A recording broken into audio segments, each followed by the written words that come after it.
In this video, we're going to walk through the accounting treatment of prepaid expenses step by step. Hey there, welcome back to the channel. I'm James, this is Accounting Stuff, and in a few moments, we're going to work through a complete prepaid expense example. But before we jump in, I want to point out that this video is part of a mini series that I've created covering adjusting entries in accounting, which you can find linked up here and down below in the description. If you've been having trouble with prepayments or accruals, then I highly recommend you check out these videos, especially the first one where I explain the theory behind adjusting entries and how they all fit into the big picture of accounting. But in this video, we're going to get our hands dirty with a practical example on prepaid expenses. You'll find out how to recognize a prepaid expense, and then we'll walk through the adjusting journals for all of the affected accounting periods. I'm going to be releasing more videos covering deferred revenue, accrued expenses, and accrued revenue. All of that's coming soon, so hit the subscribe button and click on the bell so you don't miss out on any of those. Let's go. But first, let's clarify what a prepaid expense actually is. A prepaid expense is a future expense which has been paid for in advance. Now, what does that mean? It means that we made the payment in a past accounting period, but we don't actually receive the underlying goods or services until a future accounting period. Right, time for an example, but first, I want you to meet someone. This is Betty, my humble Toyota Yaris.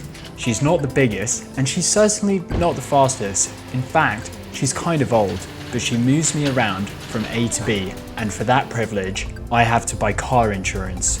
Unfortunately, I live in Vancouver, which has some of the highest auto insurance premiums in Canada. Poor Betty, who I bought for $3,000, cost me a whopping $2,400 to insure for 2019. I paid for this in advance on December 15th, 2018, and I initially coded the whole payment to insurance expenses.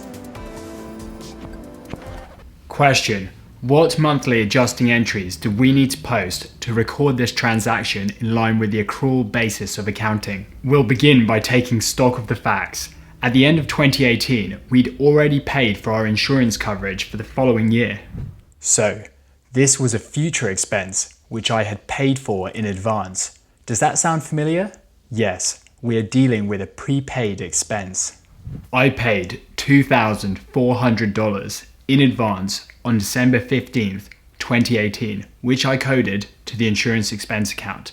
Now, what would that journal entry look like? Well, I paid out $2,400, so my cash balance has to decrease by $2,400. Cash is an asset, which is the A in dealer. That makes it a normal debit account. So debits increase it and credits decrease it. That means that on December 15th, I would have credited my cash account by $2,400. I already said that the other side of the journal went to the insurance expense account. Well, expenses are the E in dealer, also a normal debit account. So to increase them, I would have debited the insurance expense account by $2,400. Here we have the initial journal entry. When I posted it, it would have hit both the cash account in the balance sheet and the insurance expense account in the income statement. We can visualize the impact of this journal entry on the general ledger using T accounts. In T accounts, debits always go on the left and credits always go on the right. So this is the result of that initial entry back in December 2018, and it would have been fine if we were cash accounting, because when we cash account, we record expenses once cash is paid out. But the problem is, we're accrual accounting, so expenses should always be recorded as they are incurred. And that means that our expenses at the end of 2018 are overstated by $2,400. Time for our first adjusting entry. I'm going to show you how to record a prepaid expense. We're going to need to post this one into the December 2018 accounting period before it gets closed for good.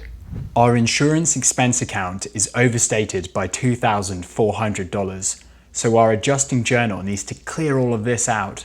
Last time we debited the account, so this time we need to credit the insurance expense account by $2,400.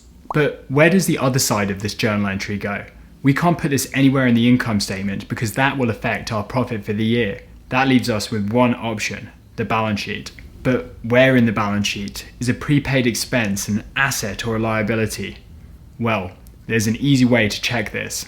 Assets bring us future economic benefit, whereas liabilities involve a future economic sacrifice. In this situation, I've already paid for the car insurance, so now it's down to the insurance company to provide me with coverage for the next 12 months. I'm going to receive the benefit of that coverage, so this prepaid expense should be recognized as an asset in the balance sheet. In fact, prepaid expenses are always recognized as assets in the balance sheet. That means the other side of the journal entry is a debit of $2,400 to prepaid expenses in the balance sheet. Let's update our T accounts to find out what impact this journal entry had on the general ledger. So at the end of 2018, we have negative cash of $2,400, no insurance expense in the income statement, and a $2,400 prepaid expense, which we're holding as an asset in the balance sheet. This is exactly where we want to be.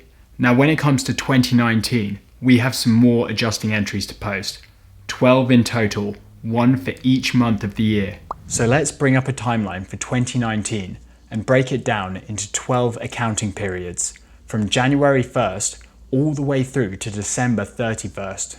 In accrual accounting, expenses are recorded as they are incurred. So we need to release our prepaid expense from the balance sheet as we consume or get the benefit from our insurance policy.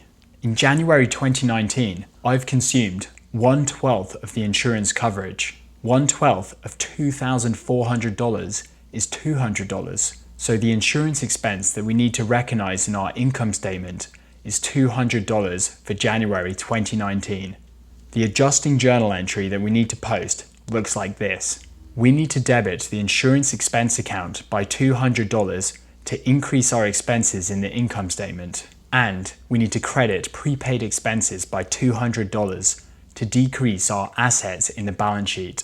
So with 11 months of insurance coverage left on the policy, we're carrying $2,200 of prepaid expenses as an asset in the balance sheet, and we've incurred an insurance expense of $200 in the income statement. This process of releasing prepayments from the balance sheet needs to continue for the rest of the year. At the end of May, we have consumed 5/12 of our insurance coverage, so we need to have posted this journal entry 5 times, recognizing a $200 insurance expense in the income statement on each occasion.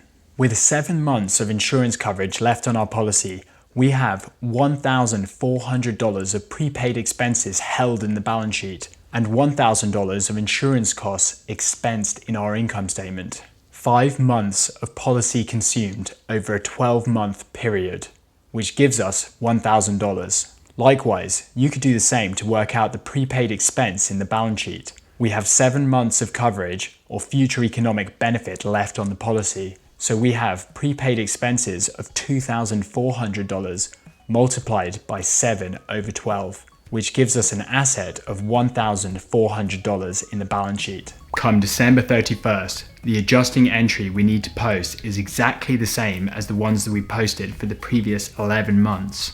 Debit insurance expenses by $200 in the income statement and credit prepaid expenses by $200 in the balance sheet. However, this time we've consumed all of our insurance policy. We are no longer expecting to get any future economic benefit, so we are no longer holding any prepaid expenses in the balance sheet. This asset has been reduced to 0 because we have released all of it to the income statement, where we have recorded an insurance expense of $2,400 for 2019. Our cash account is still showing a credit for December in the prior year because that's when we paid for the policy. So we've recorded our expenses as we incurred them, and our books are in line with the accrual basis of accounting. I'm going to be releasing more videos just like this one for deferred revenue, accrued expenses, and accrued revenue, which you'll be able to find in the adjusting entries playlist over here. Click on this circle to subscribe so you don't miss out on those, and as always, if you've got any questions, let me know down below in the comments or message me directly on Instagram @accountingstuff.